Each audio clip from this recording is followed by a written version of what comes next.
Beralih ke informasi selanjutnya, pemirsa, memenuhi kebutuhan saat Hari Raya Galungan dan Kuningan, stok dan pasokan LPG di wilayah Bali sampai saat ini dinyatakan masih aman.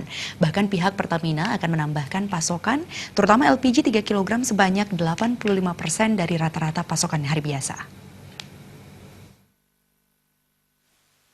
Menjelang datangnya Hari Raya, keperluan masyarakat dipastikan mengalami peningkatan.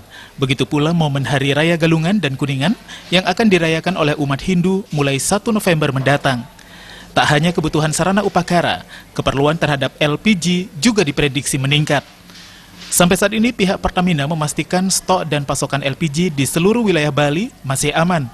Meski demikian, akan dilakukan penambahan pasokan pada 28 hingga 29 Oktober, terutama LPG 3 kg, sebanyak 177.680 tabung atau sekitar 533,04 metrik ton. Disebutkan, realisasi penyaluran LPG 3 kg sebanyak 206.685 tabung atau setara 620,05 metrik ton per hari di seluruh Bali. Jadi penambahan pasokan tersebut sekitar 85% dari rata-rata pasokan harian.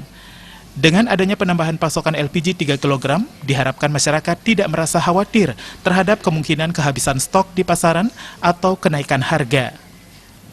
Sementara itu, menyikapi kondisi Gunung Agung saat ini, Pertamina telah menyiapkan langkah-langkah preventif untuk distribusi BBM dan LPG jika terjadi erupsi. Di antaranya mengatur pengalihan supply point dari TBBM Manggis ke TBBM Pesanggaran. Darmawan Bali TV.